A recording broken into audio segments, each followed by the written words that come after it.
This is, let's see, Monday, April 5th, 5 p.m., a meeting of the Capital Subcommittee of the, April 6th. oh, that's what I get for wearing dirty glasses. April 6th, thank you. A meeting of the Capital Subcommittee of the Advisory Committee. We are reviewing the CIP line item titled Classroom Capacity Leases for the fiscal year 27 budget. And Susan and Mariah, the full committee has seen Susan's memo to the Brookline School Committee that was sent to me last week that shows the FY 27, 28, and 29 expectations, which I was told represent a year-over-year 6% projection of an increase. And what I did not see a response to, I replied to, oh, now I can't remember the person's name that you had send this to me. Z. I'm sorry, what was it? Z, yes. I asked what was this school year's cost, so we can understand how, I mean, I could work backwards, but I didn't want to make any assumptions. I've been out sick all day, so I'm just kind of getting up. Oh, sorry. Email, so is it fair to say that if we subtract 6% from fiscal year 27, we're going to get this school year's actual? no. Likely it would just be what was last year's, what we had for last year. This year's actual we wouldn't have had at the time that we put the CIP in. So the CIP request goes in September. I don't have actual for the year at that time. So it's based on the budget. Okay, so FY 27 is just 6% over the FY 26 budget. Yeah, correct. And the actuals are unknown for this school year.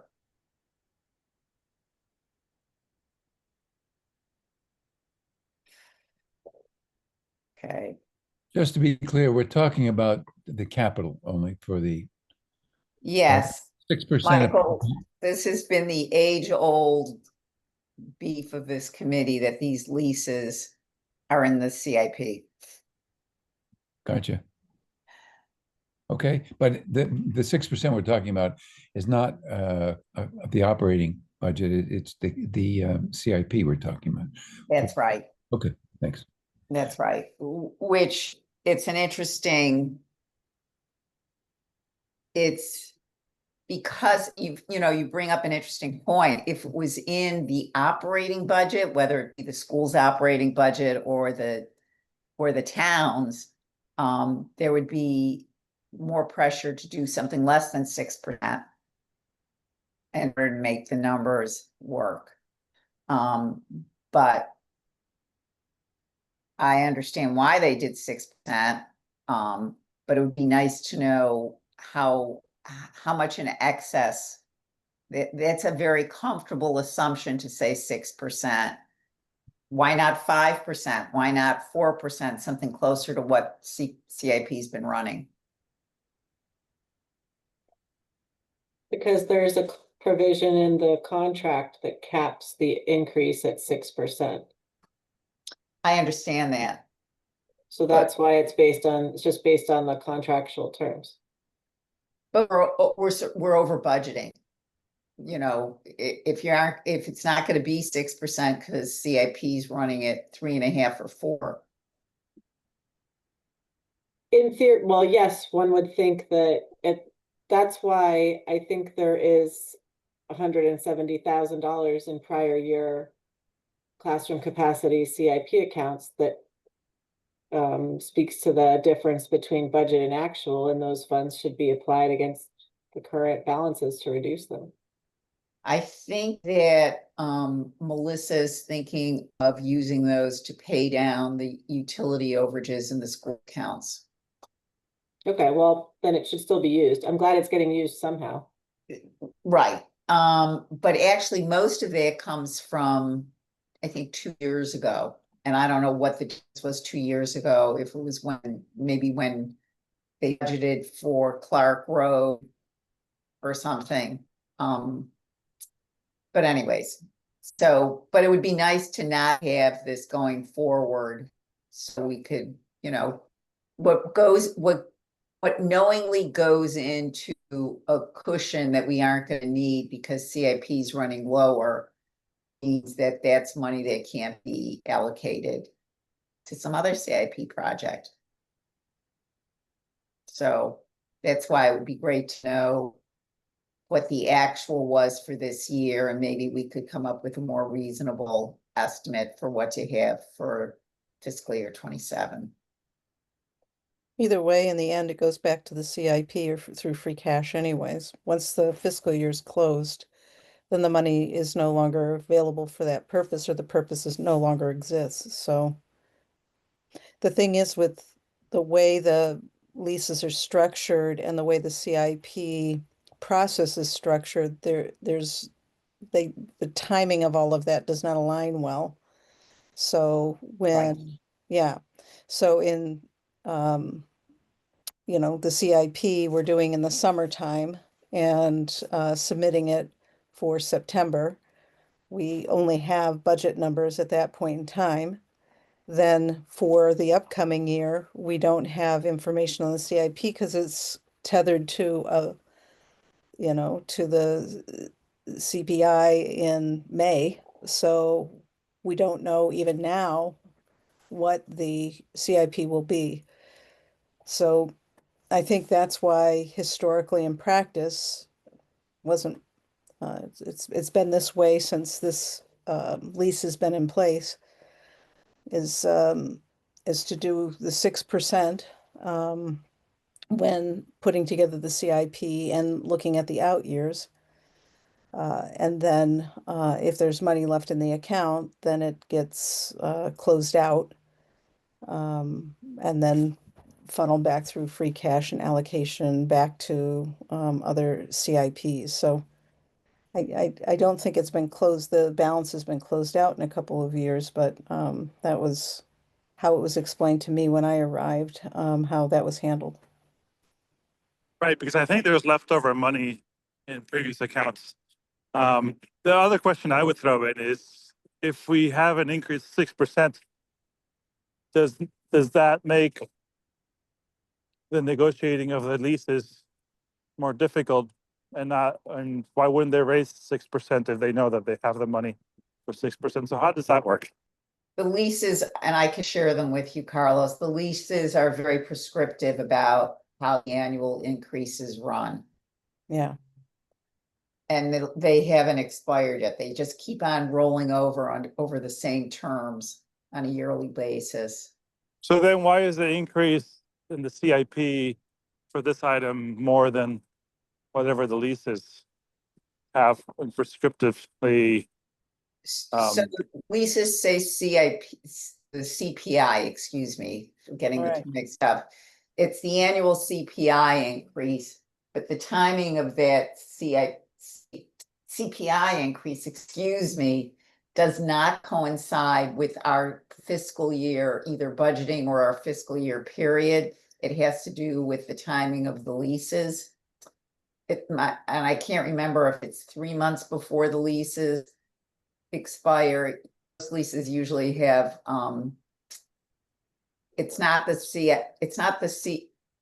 CPI, right. thank you. It's not the CPI in the month that the leases expire, because Correct. the CPI always lags.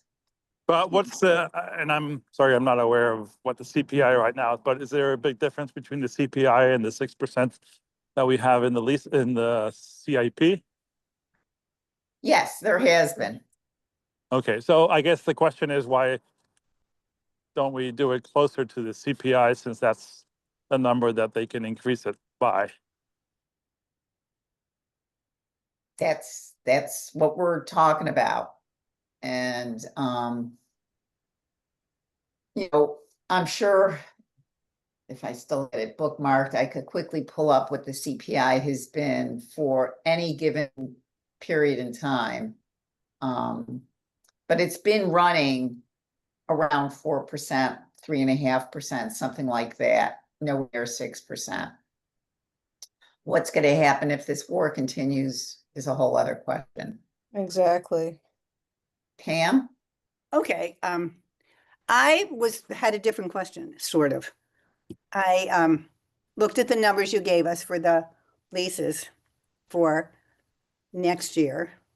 And I was wondering, given this tremendous override that is on the ballot, and the possibility that there is space, is that at least we talked about that in prior years at Driscoll. And I know the parents wouldn't be happy to move it, but I don't think people in this community are so happy to be getting a humongous tax increase, property tax. And I'm wondering whether this might be a good reason to only keep the one lease for South Brookline.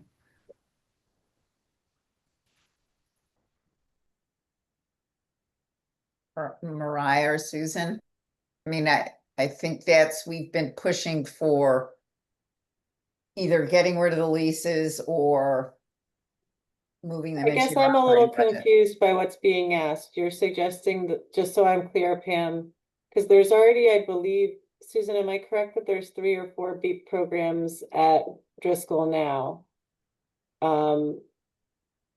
Is that, Yes, we have we have, I think, 3 or 4 classrooms in Driscoll now, yeah. yeah, and so you would want to put the, I think it's 3 classrooms at BEEP and Beacon at Driscoll.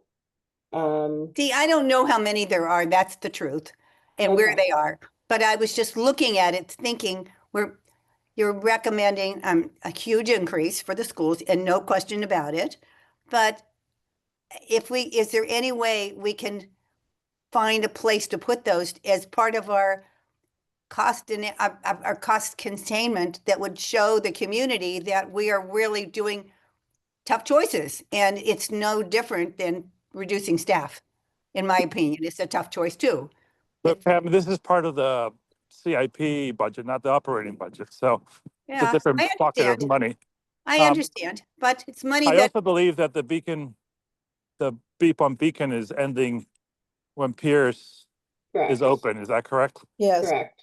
Yep, so we're in the final 2 years. several years of that. no, I before- understood all that. I was just thinking really when I saw the numbers and saw the override numbers and thought, is there any way that could be considered? The answer could absolutely be no, but I would just wanted to ask it. So I think they have considered it, I would say, because they're moving, they are planning to move into Pierce as soon as Pierce is finished. Which I think in this case, it's a fair assessment to say that they have made the decision and have considered it for the Beacon beep. Yeah, but the thing that I remember is when we were talking about leaving Maimonides, I seem to remember, maybe not accurately, that we,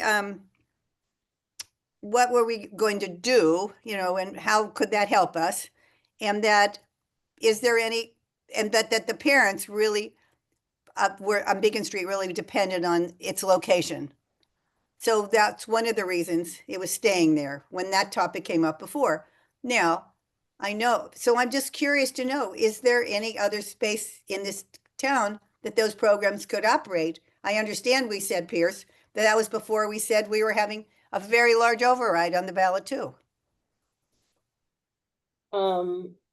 That's all. That's my not Sure. hostile question, just a curiosity question. Susan could of course confirm this, but it's my understanding that the rooms there are a few rooms at Driscoll that are unused, but they are middle school classrooms, so they wouldn't be well equipped to accommodate a BEEP classroom anyway, nor would they have the toilet facilities that you would expect, that you would want to have for preschoolers, that preschoolers would need to have. So it's I'm not sure it's a good fit, and I think that there's a plan, as Carlos mentioned, to transfer them, to move that program to to Pierce in a couple of years. And as you say, Pam, a lot of this has been thinking about how to make sure that the community can access the programming, which is why Putterham also is, you know, these two leases is to ensure that there's a beef program in South Brookline as well.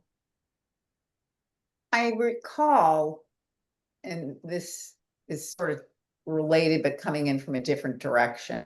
I recall Helen saying, Sorry, I don't understand.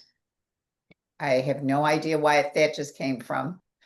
I do recall Helen saying something along the lines of that when the Pierce, Beacon moved to Pierce, that there was be people who didn't like that location. And they could always stay at Temple Ojai Shalom's preschool, which is an option for those people currently, except for those students that have to be in a beep classroom because of their special needs. So in some respects, you could accelerate it by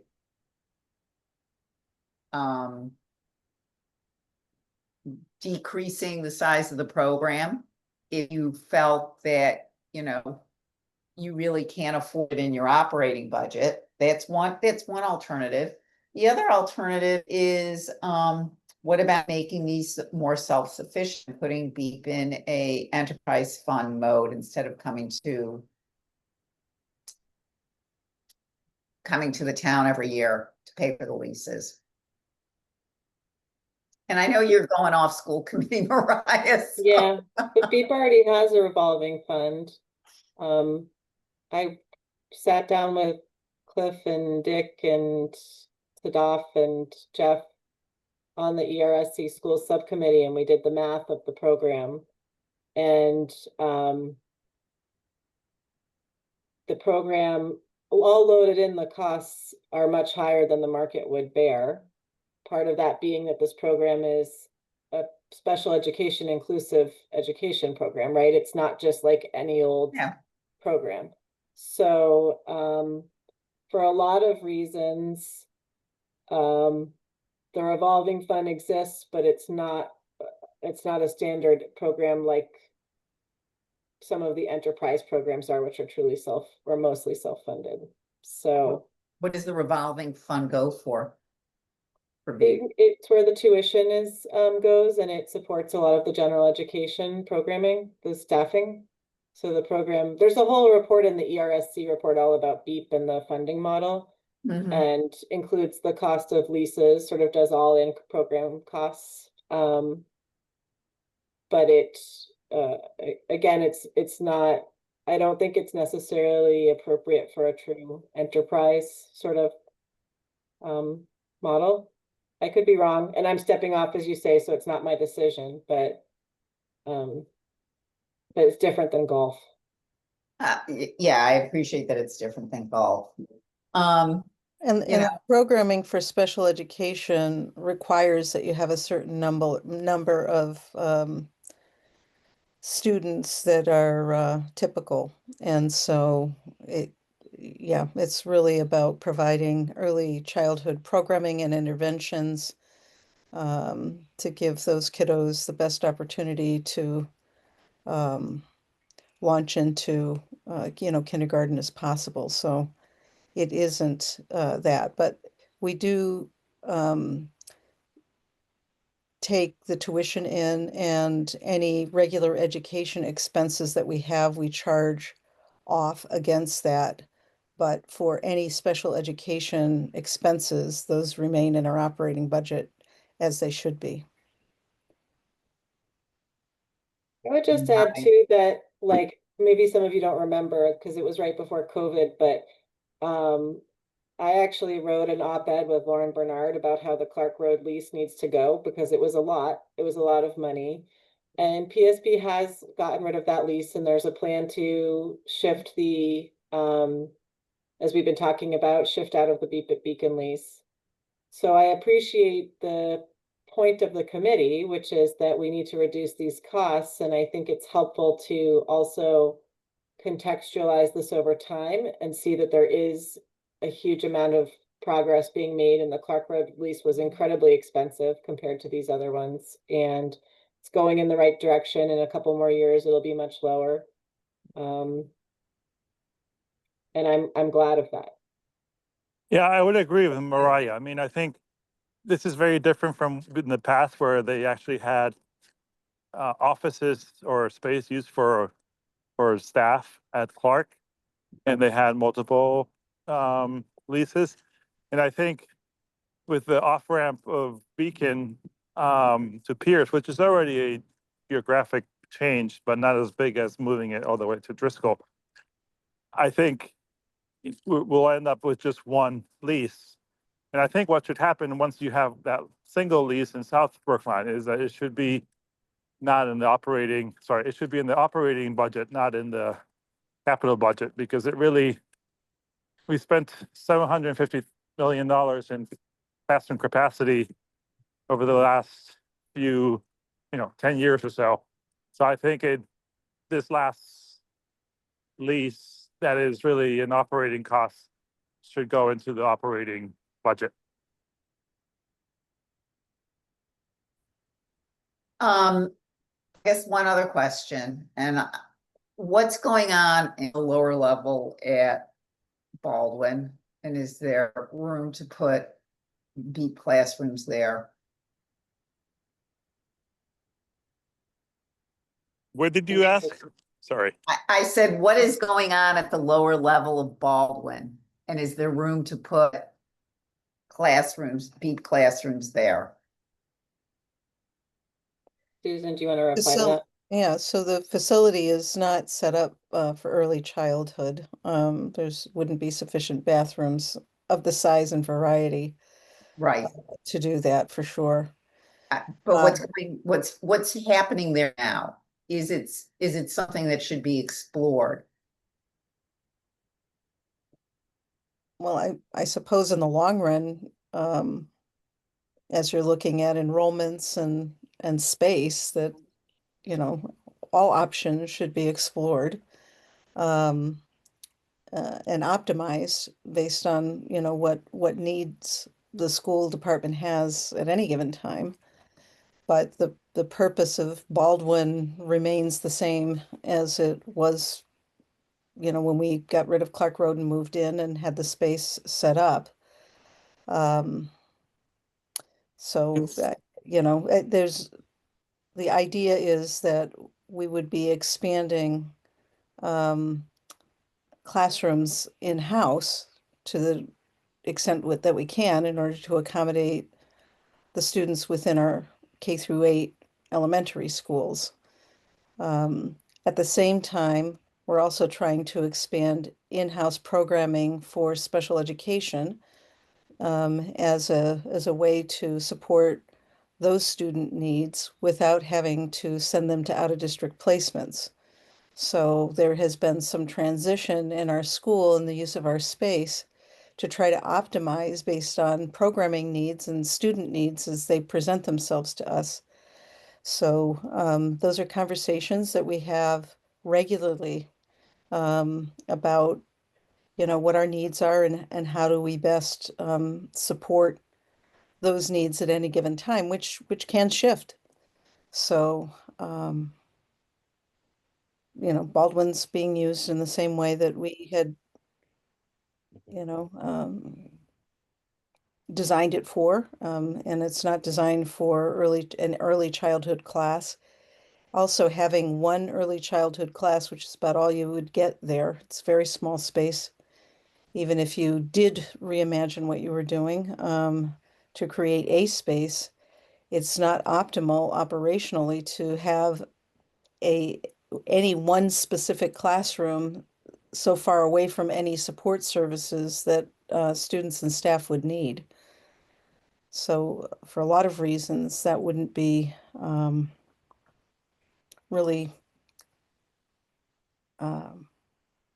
prudent to have a solitary beep classroom over at Baldwin. Okay. It would cost us a lot more money to support them than it would if you can get, multiple classrooms in one setting. And when they're in our elementary schools, then we can share staff, support staff, for example, if students need speech language services, then, we're able to do that in a much more efficient way if we're sharing staff within the building to support B students as well as supporting, K-8 student populations. But having, a classroom in one location just completely separated from the rest of, the schools is a very expensive model. Point taken. Harry? If you could just refresh my memory, is BEEP generally what we used to refer to as nursery school? So it's a one-year program for 4-year-olds? In BEEP, we support students as young as 2 years old.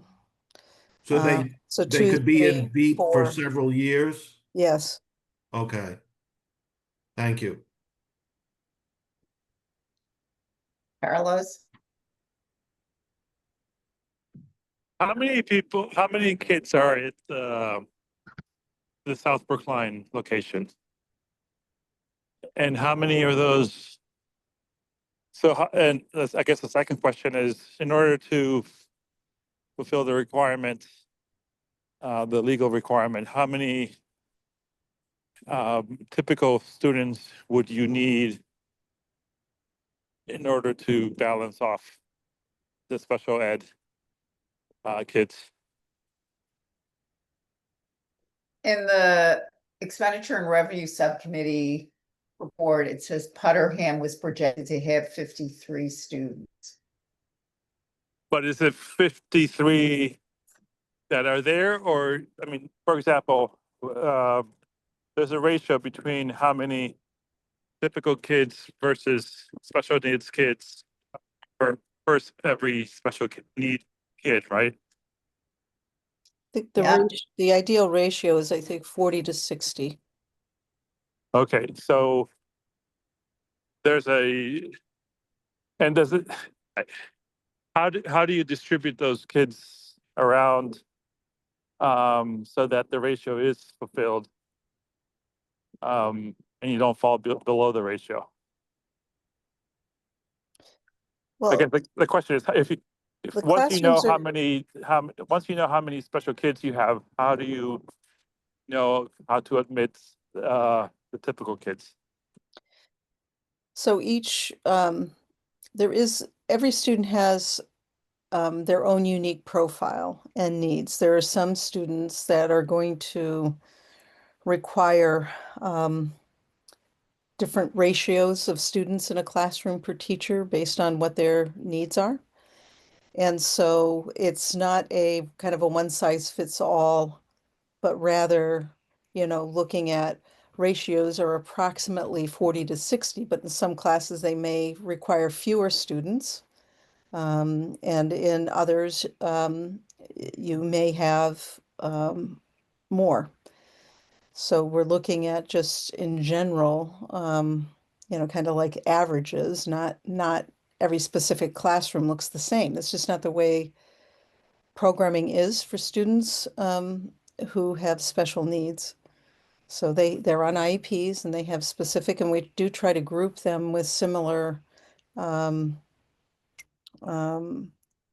support needs together so that we can optimize the use of staff and services for those kids. But it's not it's not a cut and dry kind of a scenario. Right, and the reason why I was asking was, so say for example that you have in order to make the formula work, you have to have 35 kids. So then you would need a certain amount of space for those 35 kids. But now maybe because you do have the space at the temple, you're getting 50 kids because there is extra space in there. So to me, it would be interesting to see what would be the minimum size that the program could be, and then see how that program can be absorbed in some way at Baker or another facility that the town owns, which is, I guess Baker's the only one, that would be in that location.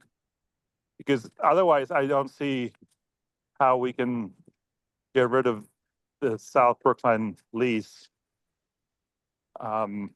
since we can't fit them anywhere, unless the program can shrink to whatever size it can shrink. Well, it's interesting, again, I'm looking at the expenditure and revenue report that Mariah had referenced earlier, that the total number of IEP students in the program in school year 21-22 was 69.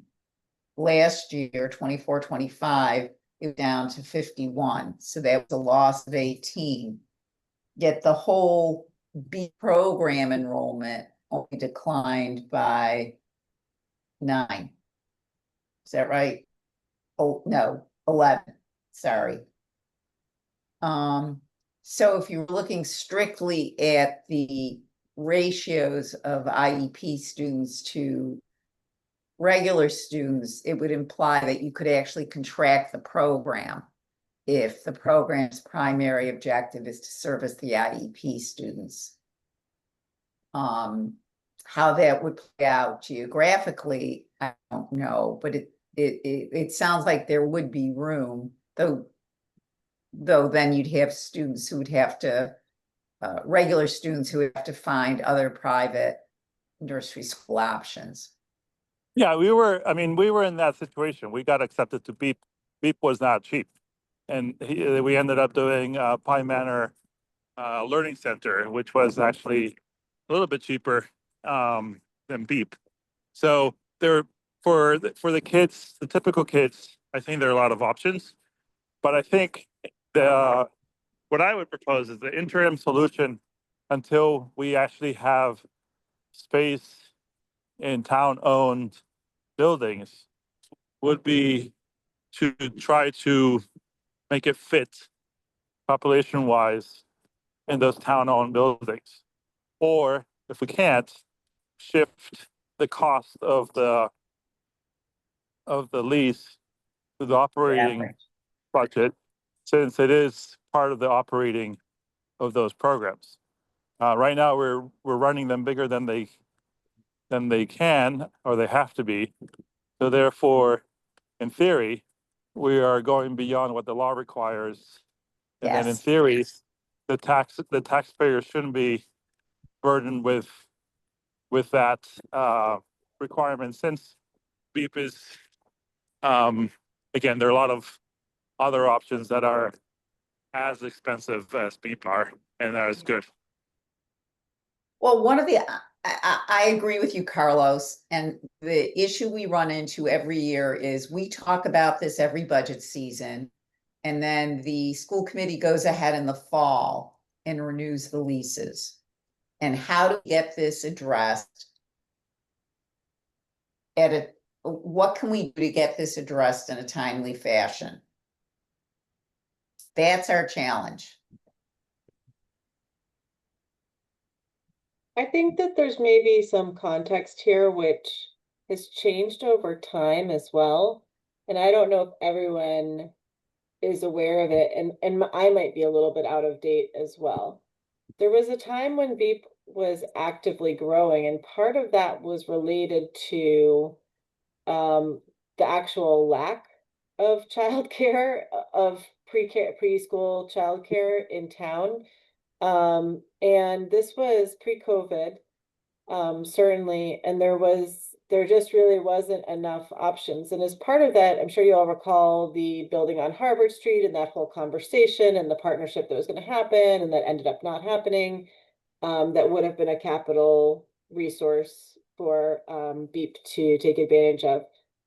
I actually don't know, but I have a question in my mind, which is with the advent of I think that one is called the Trust Partnership for Early Education, as opposed to the Trust Center that's part of Ojave Shalom, right? I think they're both trust, and Right, they I are might be both getting the trust. names wrong, but I'm referring to the one on Harvard Street with my comments, which is that there is more capacity in town now, and so to the extent that PSB is to the extent that students are going without preschool, I think we have less of that now than we were earlier, with a real challenge around childcare.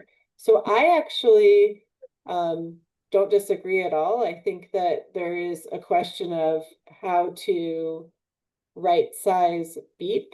But you want to make sure that you're also not right sizing beep to the point where children, we know the impact of early education on trajectory of lifetime learning and the savings that it actually incurs along the way of during what would be Brookline's K through 12 educational experience with these students. And so we should be making sure that we have a robust early education program for students to attend. It doesn't necessarily need to be BEEP. So I think there's like a greater conversation to be had there. It's a slow moving one. And I don't know that the data is so easy to obtain either. Well, I also want to piggyback on that because we did consolidate classrooms this year. So, I don't want folks to walk away and think that we don't look at this and that we aren't making efforts to right size any of our programs. So we did consolidate and reduce the number of classrooms this year. We're looking at it in the upcoming year, but again, some of this is a timing situation. Students on, IEPs, are not predictable. And so, some of the need and where, students present are not, are not done in a linear kind of a way. So we did reduce a classroom, and that's why you see the BEEP enrollment decline by, I think, I don't know, 25 or 30 students for this year. And we'll continue to do the same moving forward. I think that the situation in South Brookline is a little unique in that we don't have density of schools out in that area. Baker does not have extra classrooms available in it at this point, and there was significant growth in housing out in that area. Hayes is a school that's kind of out in that vicinity, but we have expanded our special education programming.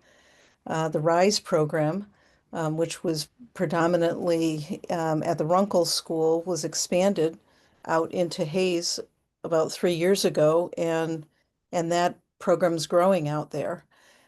So, space demands can change depending on what kind of programming that you're trying to offer. And so there's a balancing of that. So I guess you could dial back on in-house special education programming for the RISE program, but then you're going to have a side effect likely that those students would now start to have to move to out-of-district placements, which then cause you to have more expenses, not less expenses, so that then you could fit BEEP into, let's say, the Hayes School.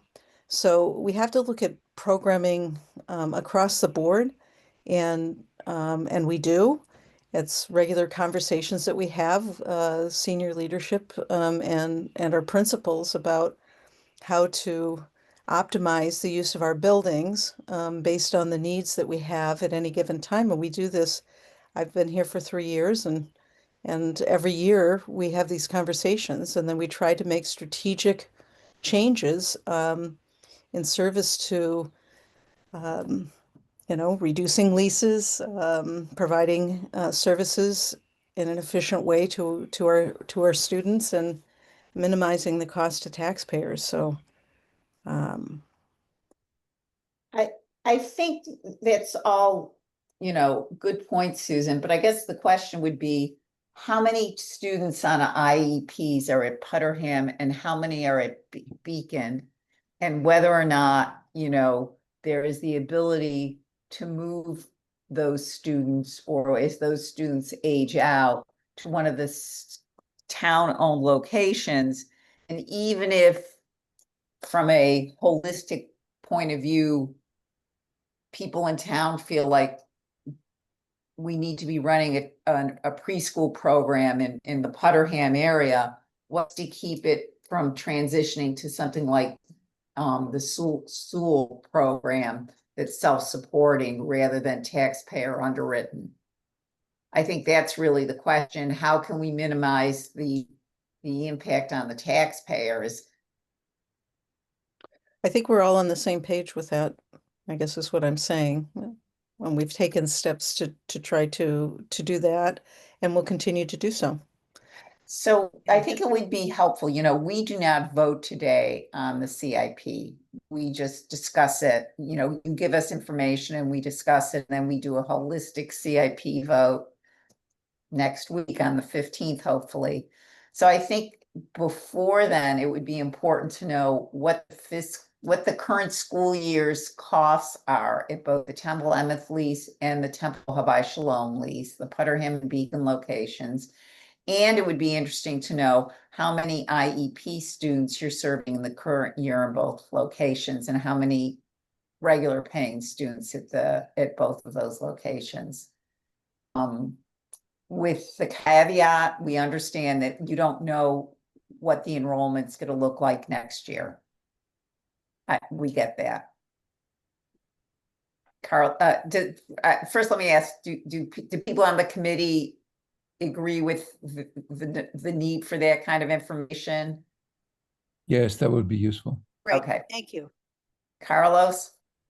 Yes, and thank you, Susan, for that information. It's too bad that, well, I'm sure you're welcoming your retirement soon.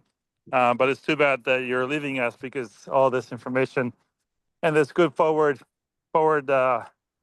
moves that we've done in the last few years, I feel are going to be hard to continue, because someone will have to relearn everything that you've learned over the last 3 years. So thank you for that.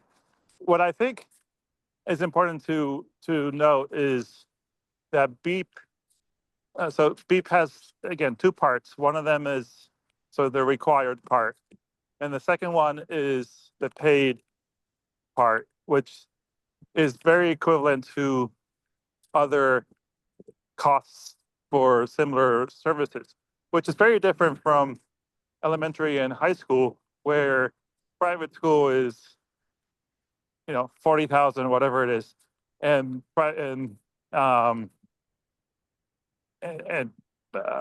public school is whatever our taxes are for the rest of our lives here. So I think the parents see it different ways, the cost of it. So I think an effort to reduce the number in order to, at least temporarily until we find space, I think would be seen as something financially responsible. And that means sort of,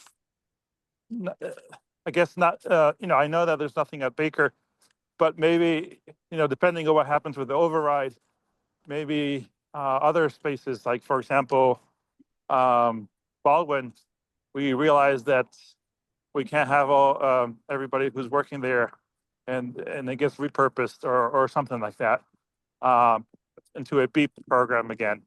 So I think until Baker gets rebuilt or redesigned or whatever added to, we're going to have this problem with South Brookline.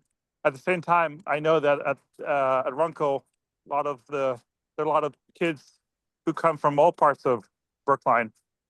So there is an example of moving kids, not going to the closest place possible when space is necessary.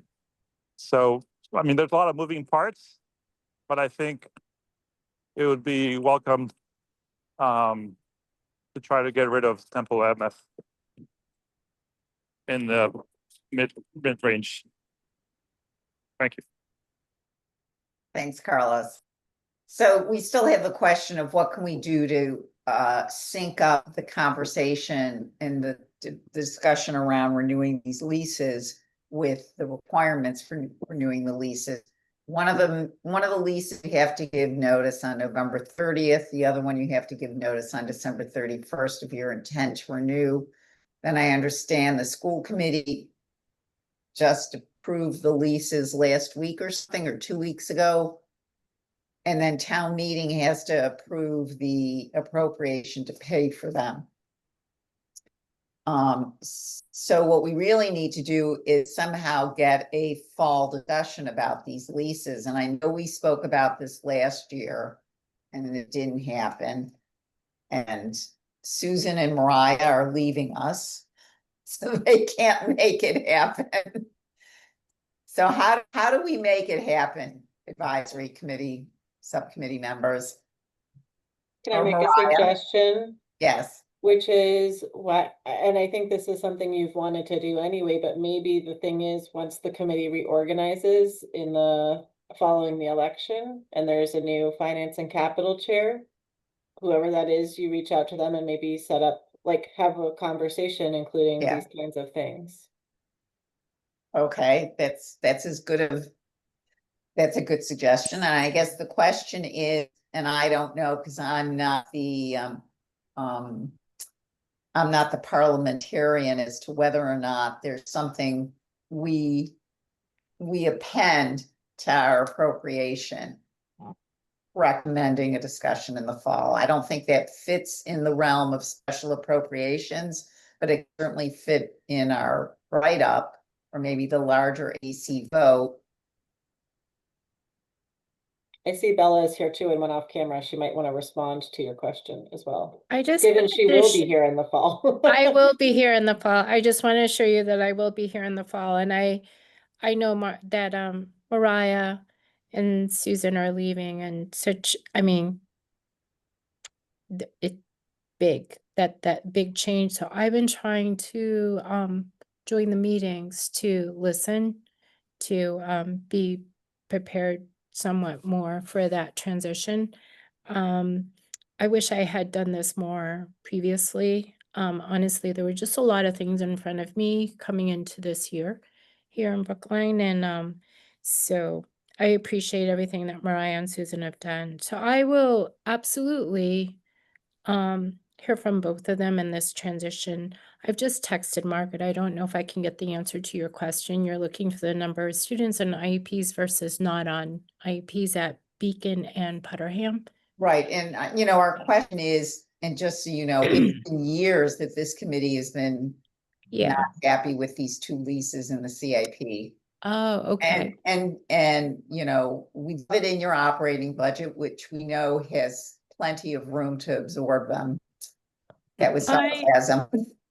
So the number of classrooms, I'm sure they've already described for you, is a function of how many students we need that are on IEPs, are identified with needs that need to be in a program. And it works better if they're kind of spread geographically to be accessible to the different neighborhoods. I think I kind of heard them describing that. So I do Yes. appreciate that as well. Long range, we have talked about, could they come back to a school? So actually, I think that's an ongoing conversation. It's not new, about whether, there's capacity to bring them back. And if there's a possibility to bring them back and they're in the right location, that is something that we would endeavor to do. And again, that's a timing piece where Susan has let you know when the lease termination notices need to happen. So although I haven't been present, it's something that's actually it's a live conversation we've been having and thinking about. So not in disagreement at all. We're just trying to figure out when we can, and also if they're located in the right part of town. And I hear that your question's around South Brookline. I think that one's trickier. I think Beacon would be the easier one for us, except there's a lot of, for us to do. But Putterham, yeah, it's trickier in South Brookline. But Understood. Superintendent Wong, we do have a confirmation that Beacon, Beep on Beacon will close when Pierce opens, correct? Yes. I don't know if Yeah, there's enough. That- Yes, that- that's part that's of the been- plan. Well, that's that's been what I part of want- the plan. That's what we were asking. So I just want to make sure that that conversation or that decision stays after Mariah and Susan move on. Because otherwise we're back to the same problem. And the reason why Pierce was built larger than necessary, it was also because it was going to absorb the BEEP classes. And we're Uh, still on target to do that. Pam, you Oh, get a question? I do have a question that we haven't asked yet. The children go to Beacon Street to Ohaba Shalom. Are they transported there, the special ed students, or do their parents have to bring them there? Because if they are being transported, it wouldn't matter so much where they were as if the parents' responsibility are to bring their children to class, to school each day. If there, I'm sorry, Susan would have the answer to that. yeah, so even students that are in a private early childhood program, if they have an IEP that requires that they receive 1 hour of service per week, let's say in speech or something like that, we transport them to one of our locations. We don't send, so the students are then transported to one of our locations where they can receive the services. So there's a combination of ways that students get to receive services, and we don't provide transportation for typically developing students, but for the students on IEPs, there is transportation associated with that. But that would be true regardless of their age. Right, but so my question is, it goes back to when we were closing Maimonides, that and talking about possibly moving the children from Ohaba Shalom on Beacon Street. That parents didn't like that because it wasn't convenient. But then I'm thinking, okay, the people who may be not convenient would be the regular ed kids who are helping for the special ed kids to model after. Yes. Not the special ed kids themselves. Is that correct? You would want to have sufficient typically developing students in your programs for that Right. reason. Yeah. No, I get that. But if we're cutting, I don't know. I don't know the answer. I was just curious to know. Can how I that- try and recharacterize what I think Pam is saying? If you're transporting students anyways, then what's to keep you from transporting those IEP students to a preschool, a B preschool program that's outside of their geographic area? That was my question. If they're in the neighborhood, we're not required to, which is why you want them in certain close proximity to where the student population is. So it's only if the services are needed elsewhere or the program is in a different location that we would then transport a student to another location outside of their neighborhood. Okay, so I think the question would be for Ohaba Shalom. How many of the special ed students in the program are being transported? What percentage? Okay, so that builds on to the earlier question of how many IEP students in each of those locations Sure. And add how many are being transported to to get those there. locations. Yeah. I don't think many, if any, but we Can can, I I think that these questions are Validate. helpful. Like it's not a bad conversation. As I said, I'm right with you. But to be clear, like families have already accepted for the fall. So this is not a conversation for the 27 CIP. The only thing. I'm just Yeah. putting that out there so we're No, all aware that like, I Yeah. appreciate that, Mariah, but the question for me also for the is, do we have to approve more than 3%? That's a question. I have no idea what that answer is either. Right, right. This just automatically doing 6% when it hasn't been running 6%. And we can get, not that I'm gonna pull it up now, what the CIP is year to date. But it would be nice to know what we are for school year 25. And then we can make some reasonable projections, but it seems like 6% isn't necessary. I hear what you said earlier, Mariah and Susan, that it ends up back in free cash. It's just a matter of timing and having access to the money for another usage rather than having it reserved, but probably not being needed for this usage. And then Bella, since you're here, I think a big thing is the CIP planning happens. Your request for fiscal year 28 will be put together in this coming summer.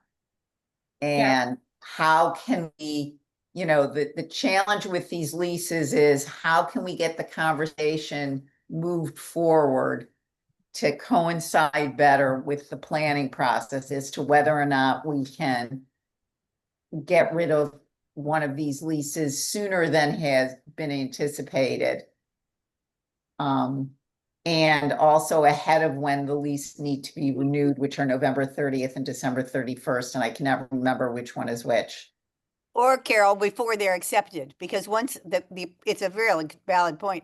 Once parents believe their Right. child is in the program, you cannot make a U-turn. Yeah. So all the timing on these leases are out of sync with all the other decision points, unfortunately. Well, not really, because I mean, here's another wrinkle to this whole thing. These temples have the leases in their long-term financial plans. So if the lease is going to be terminated, we really need to give them a year or two so that they can plan for that lack of income. I'm That's going why to push back on that one, Carlos. These leases are 1-year renewable leases. Right. They entered into them. This is separate. It's 1-year renewable leases separate from town meeting approval. Yes, but hear me out, because if we are able to give them, say, a year or two in advance, and we make that commitment, then we're also making that commitment to ourselves that this lease will end by then. So if we can get confirmation, and we should be able to get confirmation from the school committee that the beacon on the beep bump beacon ends the year that Piers opens, then we can sort of get that one off the list in the long-term range and then focus on the South Brookline situation. If we can't get confirmation that they're moving into Pierce, then the conversation has to basically restart, because here's one more opportunity. I mean, in theory, they should have moved into Ridley, because that's the closest geographical location. But they weren't giving any space when the building was designed. So in this case, they were giving space at Pierce. But if we don't have that commitment from the school committee that they're moving there, then we don't know where we're going, because the commitments have to start from the school committee a couple of years in advance, so that they know that they're going to get rid of that. Carlos, Please. all you have to do is get the commitment now that says it will close no later than when the Pierce opens. So it would give us an Correct. opportunity to close it sooner, but definitely not after. Correct. And there's no way But to But close it that's the way to earlier phrase it. because I'm just updating the way you were phrasing it Yeah. to say I- no later than, as opposed to. Susan, my recollection is that you've already shown the beacon lease burning off. There she is. Oh, Yeah. In the out years? yeah, Yeah, I'd have to go back and look, but it should be peeled off. Yeah. I'll go back and look So- though, so Carol. I'm in- not looking at it. In in the, front of me. yeah, in the transition when Susan's going, also Susan's still gonna be accessible. So Beacon has more classrooms that currently that can fit at Pierce. So the ones that can go to Pierce can go to Pierce, and we'll have to redistribute the other classrooms or consolidate. yeah, Bella, I also recall Helen saying before she went off school committee that there's some people that aren't gonna wanna move to Pierce and they can stay at Ojai Shalom in their private preschool. She expressed no concern about that. Yeah, so some will go to Pierce for sure. And then others might be redistributed to other schools that have preschool classrooms already. But there'll be different kids. So That's what I was gonna say, is part of this is when you have many years, you know, and these kids, to the point that Harry was asking about earlier, they're here anywhere from a year to 3 years. And so what happens in 3 years isn't affecting those kids and the people who are coming in. When you have a plan that's communicated In over many, advance. many years, as this one has been, there's no surprises. I think one of the things that, if you recall, when they were first taking on Clark Road lease and they talked about eliminating the Beep at Beacon lease to pay for the Clark Road lease and making everyone move. And those families had already paid for their they'd already provided their deposit for the next year. And that was very alarming to them because that was 6 months notice. But this has been years. And as you said, like, people are aware, they've made plans, you know, their kids are either graduating or they know what they're getting into. Also, as Mariah said, students have already enrolled for the 26-27 year. So this summer we will do the planning because it may be that, right? When Pierce becomes available. So we'll be ahead of it. And to Carlos's point, yes, we would communicate with our landlords that when we're anticipating, we wouldn't wait just to let them know as we did it. Absolutely. understanding So- is that Ojai Shalom knows that they're losing the lease once Pierce opens. Okay. So the only thing we're talking about doing for the CIP for this coming year is whether or not we can reduce the 6% over last year's budget. Yeah. Especially if yet last year's budget was beyond what was needed for this year. So that's the one piece of information we need as soon as possible. Yeah. Because we're meeting on the 15th. Yeah, I can do an analysis on that, Carol. I'll take a Okay. peek at what the actual spend has been. Yeah, let me, I Okay. haven't analyzed it in the past, but I'm happy to do it. It's not that complex. And then the other issue, the other questions we have are, I think really suggesting how we'd like the issue looked at. Like, is there some way to get the IEP students in owned spaces so those leased spaces can become optional or self-sufficient or self-supporting? I think that to run the preschool programs, it's a DESI regulation that they have to be 50-50 typical. Sorry, students not on IEPs and students with IEPs. So you can't just bring all the students in, you have to still be able to maintain that ratio. Right. Okay. Yes, sorry, and we the spoke sun is about that. And shifting one in of the there. things that we said, Yeah. one of the things that we said, just in case you missed it, was that say you have 20 kids in South Brookline that are on IEP, so you need another 20 that are regular or typical kids. Then to cap the typical kids at 20 and not accept 50 because they want to, and that way you can right size that location and potentially find a town-owned location that is not on the lease in the midterm. So I think that's sort of the idea that we're talking about. And the other thing I would say is, Susan, Carol, I agree with you that if we can reduce the percentage, it'd be great, because that would allow us to fund at least one or two other CIP items that we thought needed more funding this year. Right. And shift it, since we are not allowed to shift between operating and capital, we can shift between capital items. Yeah, let me do some work on that, and I'll let you know how we can adjust it. Right. Okay, anything else? Either Bella, questions that you have for us, or committee members, are there any more questions on this topic?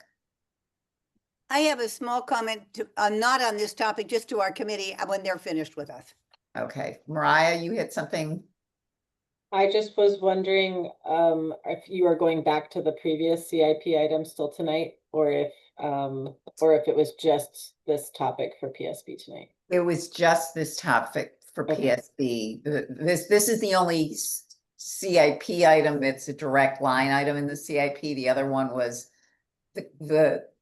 the other one was the specifics of the school rehab line item.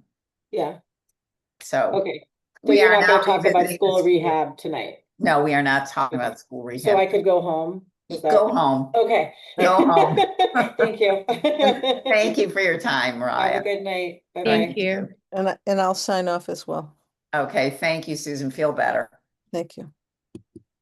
Okay, Pam. Okay, two things. One, I wanted to suggest that in the future with these meetings, that we not have them on Mondays and Wednesdays, because that means we have AC on Tuesdays and Thursdays, and I would rather us do these meetings on the same day, because it means that my life seems fouled up, because I can't make any plans for any evening, because I have Monday, Tuesday, Wednesday, Thursday. So if it were possible in the future, I would just like that to put that out there.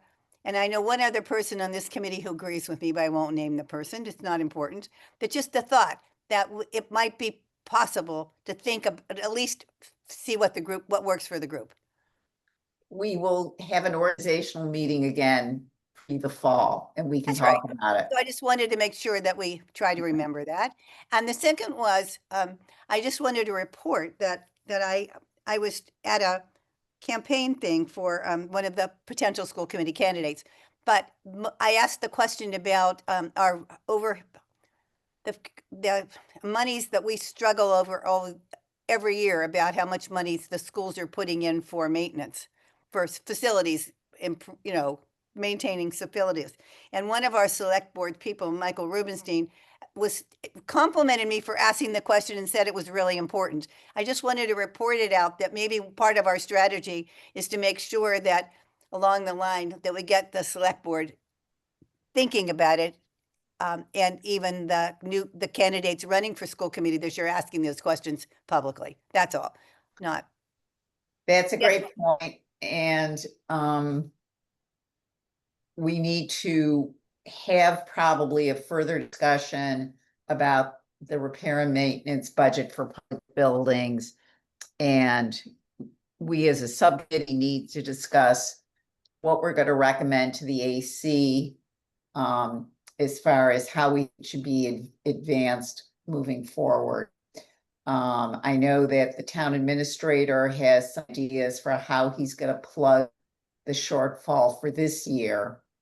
But, once again, that will involve removing an opportunity for some additional funds to various other operations. No, that I understand, but I was trying to do it in a little different way. Any of us go to any candidates forums. Yeah. It's just really important to ask those questions, to try to get it out there that this is a Right. really important topic, and in addition to educating the children to the best of our ability. Agreed, agreed. So a that's good why I point. wanted to just promote it as a thought. And I was pleased with Michael Rubenstein's response. He came up to me and said, I'm so glad you asked that question. I thought, oh, great. Good. That's all. Good. End of that. And Carol, I think you need to expand when you talk to the advisory committee, what you mentioned before, that by the time Pierce opens, we don't have the money to open it, because I think it's something that you've discovered, and it's hard to understand exactly how, why and what's the thinking behind it. And it's something that, after a result of spending all that money in a capital project and with the budget crunches, to sort of realize that we have to put the maintenance and operational expansions into the budget, and that we can't just ignore them. So I think it'll be, because I think you've surprised a lot of people with that comment, and I think it'll be really important to say, by the way, in the next couple of fiscal years, because it's not this fiscal year, it's the next one, correct? But I think it's what I was trying to say is it almost would help each one of us and have a little bit of a conversation at one of our meetings about the questions that we might pose at every single opportunity that we have. And it would be with a little bit of fact-based information, which I didn't have. And just, how important is this concept going to be to you? And just to get them thinking about it and responding. And so it would be good if we could even ask, even at our next meeting, just come up with 3 sentences that we would standardize to ask at every opportunity. Well, I appreciate that, Pam, and I can try and think of some things. But also, and Carlos, if you can stay on the line for a few minutes when we're done with the meeting, so we can talk about next week, the building department's budget. Harry? I just wanted to bring up the topic. I'm not convinced of the rightness or wrongness yet of withholding votes on all the CIP items till the bitter end. I don't think we used to do it that way, and my issue is that by the time we vote on these things, we've forgotten a lot of what was said. We don't want to have to force the different staff members to come back for the vote, but even more so at advisory. We discussed DPW CIP issues at the advisory meeting of the whatever date, the 26th or something. Those people may not, all of them, be at the advisory meeting when we vote on the CIP issues. And there may be new people who were there who weren't at the previous at the DPW meeting. And I'm really just questioning whether we shouldn't go, I think, back to when we have the building department, we discuss the building department CIP items, and we vote on the building department CIP items. And then when the building department appears before full advisory, we not only vote on the operating, we vote on the full CIP. And if there's something egregious where we want to come back later and shift some funds, we always maintain the ability to do that. But it's sort of analogous to advisory saying we're not voting on anybody's operating budget until April 22. And Yeah. we're going to discuss it, but we're not going to vote. I'm increasingly uncomfortable with the way we're doing it, although I am Okay. not 100% convinced that the other way is better. I'm just bringing this up. It's a fair point. We can say that we tried it and it didn't work. I think last year was the first year that we reallocated CIP funds, or maybe it was 2 years ago, which is what prompted the move. Because before, Carla remembers, I have no memory, but Carla, did we ever reallocate CIP funds before? Well, there were occasions think where there it were. turned out that there had been a request for CIP funds, but in fact, they were covered by the high school's budget. It had to do with AV equipment, I think. So we did have a chunk of money that year that we did redistribute. Do you remember that? And the other option, of course, is pushing the closing out of special appropriation accounts if the money is just sitting around, not doing much. And use that as found money to increase whatever line item you think should be increased in the coming year's CIP. We've certainly done that before. The one thing that occurs to me though is on this conversation is that all those items are prepared like a year in advance or by November or December, whatever, to come up on that list.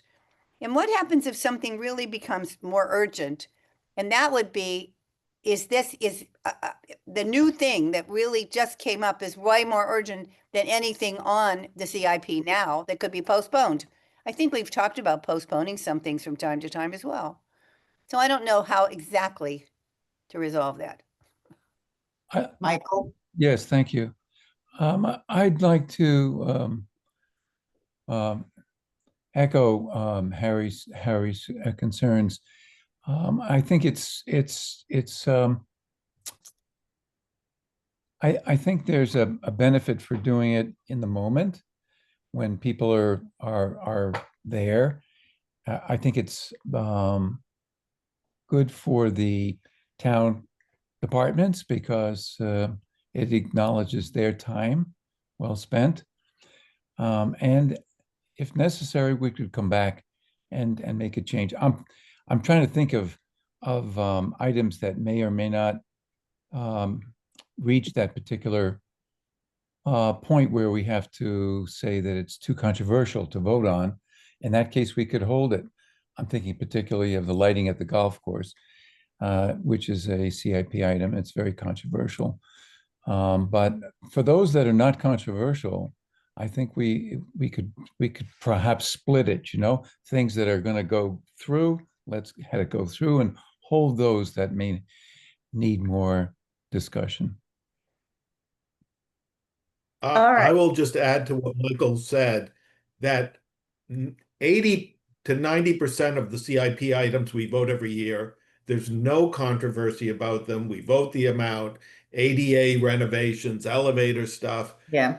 It's a handful that there's any real discussion, real back and forth, and the possibility of us recommending something different from the CIP with which we're presented.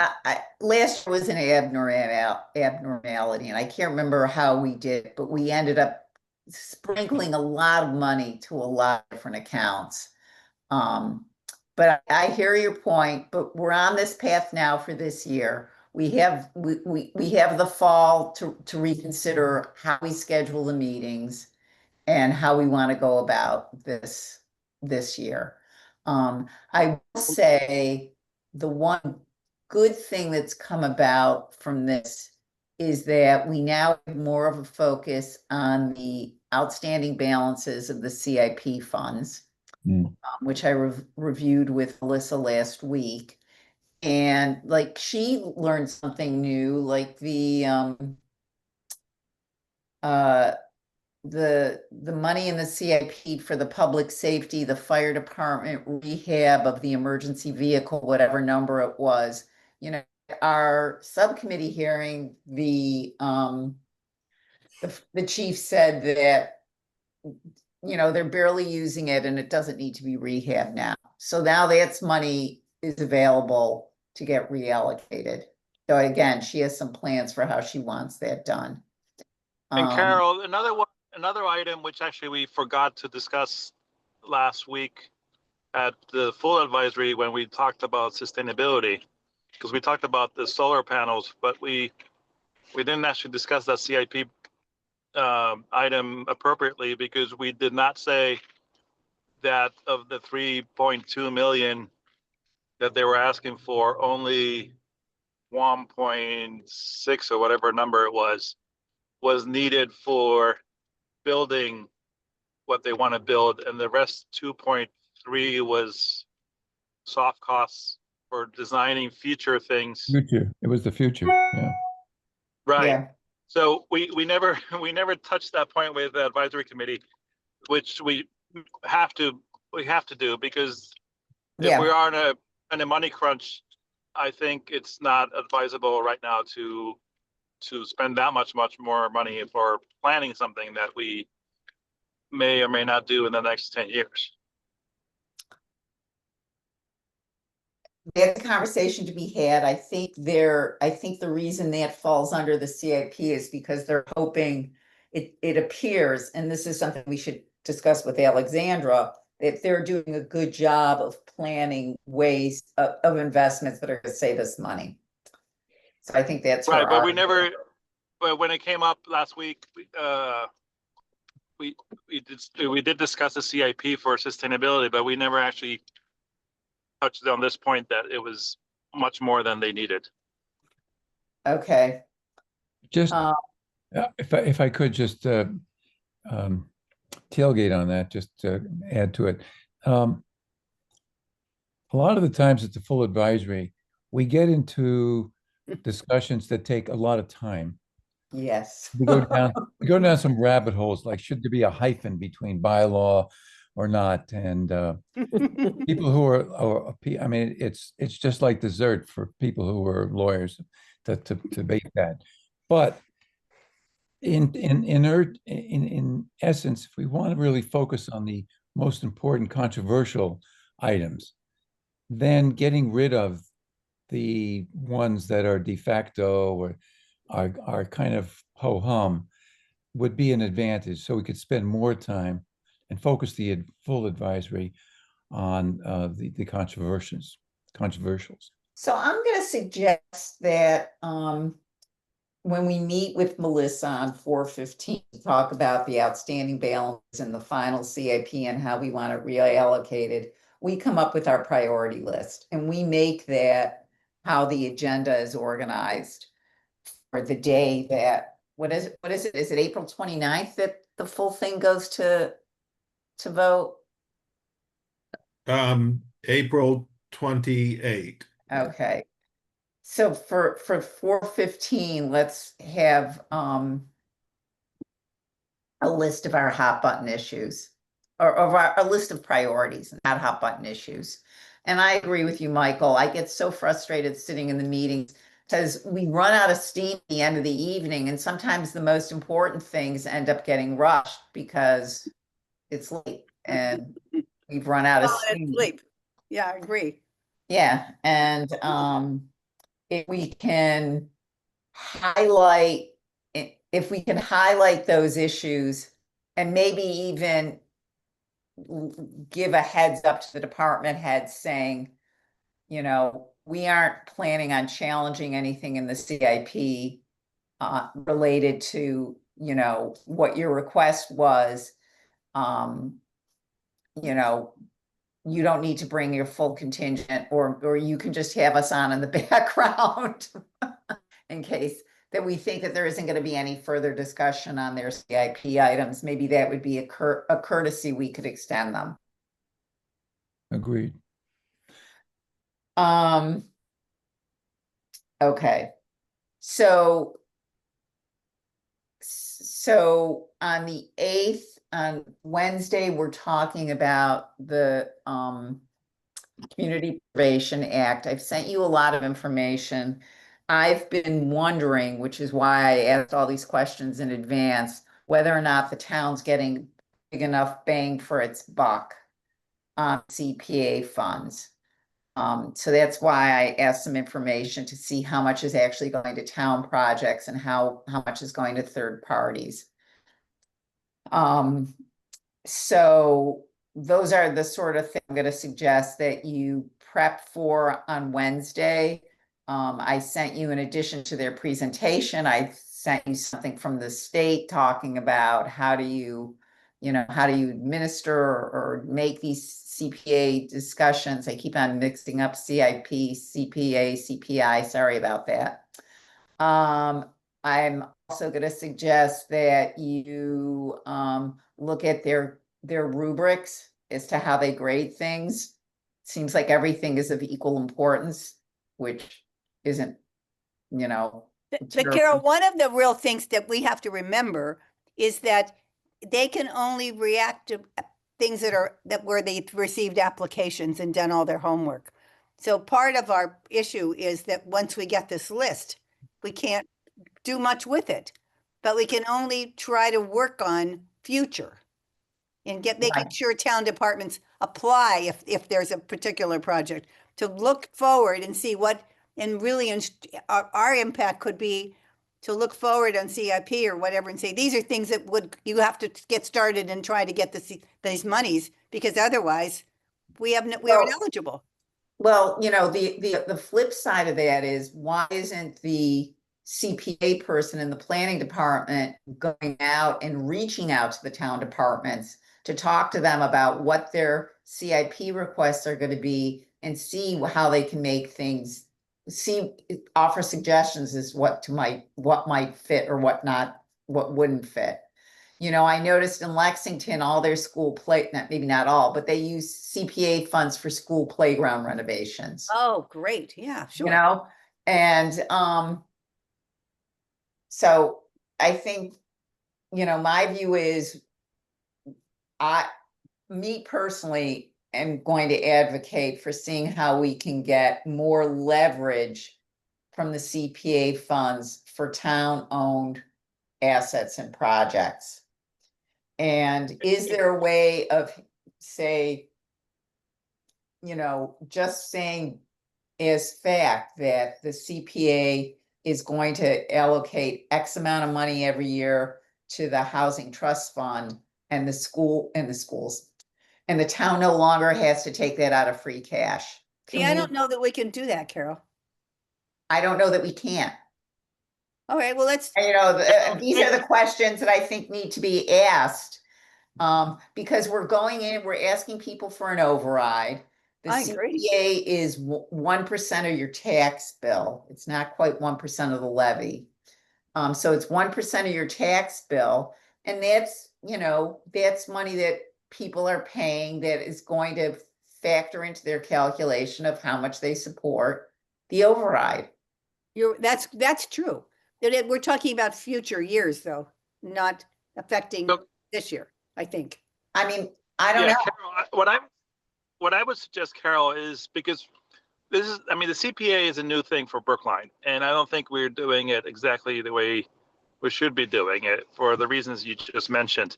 But the other thing I've noticed last year was that by the time they come to us, they've made all their decisions. They're not happy for another committee like the advisory committee to tell them that their decisions are not the right ones.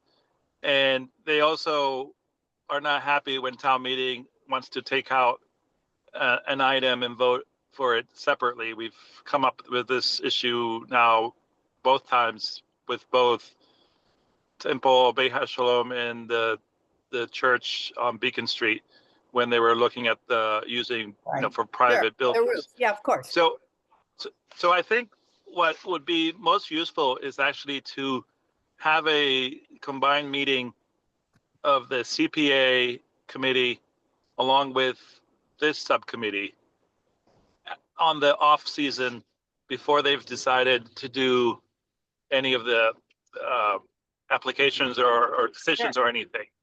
And Carlos, I and agree. and explain to them exactly what you're saying. And then maybe that will be received with better, more open arms by Nancy Heller. Because last year she wasn't very happy when we I agree. wanted to change things. Well, that's why I was Because trying to raise it, Carlos.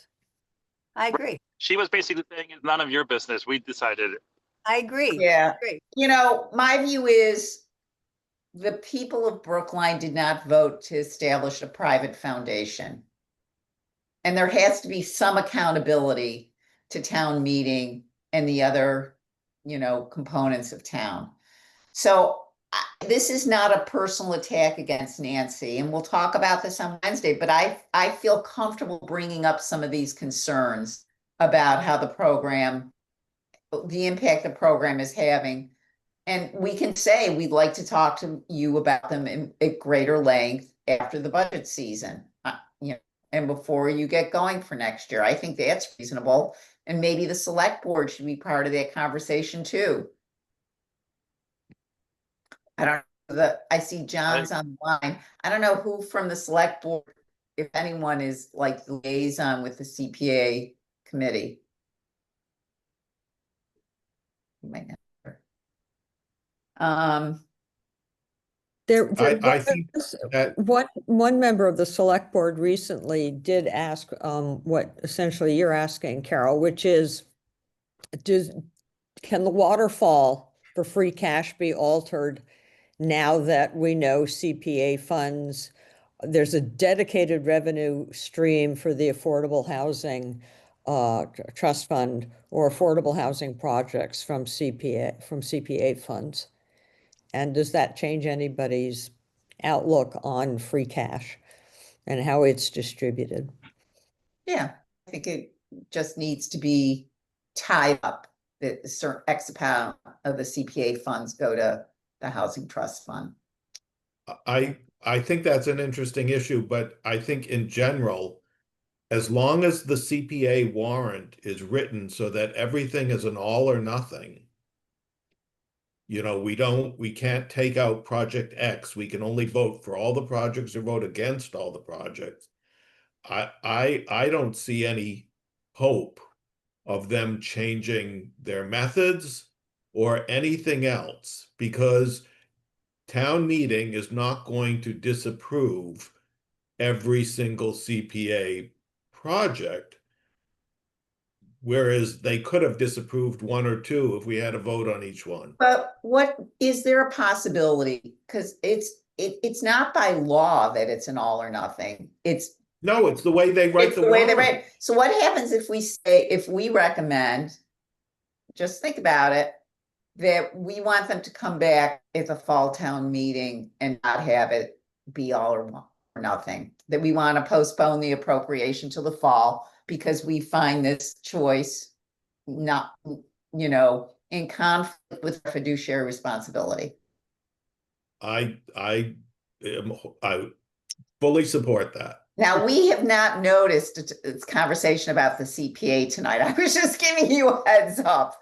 So I'm going to suggest we table the rest of this conversation for Wednesday. I think that makes total sense. But it's, So stuff to think about.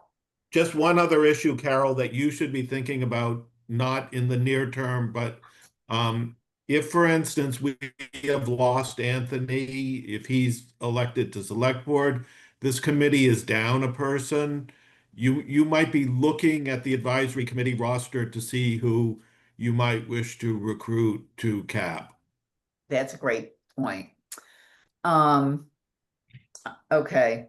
And also, I got to remind everyone, I'm not going to be at town meeting. So someone's going to have to volunteer to do the CPA. So I'm not going to do it. Someone else will have to, whatever we decide, someone else is going to have to.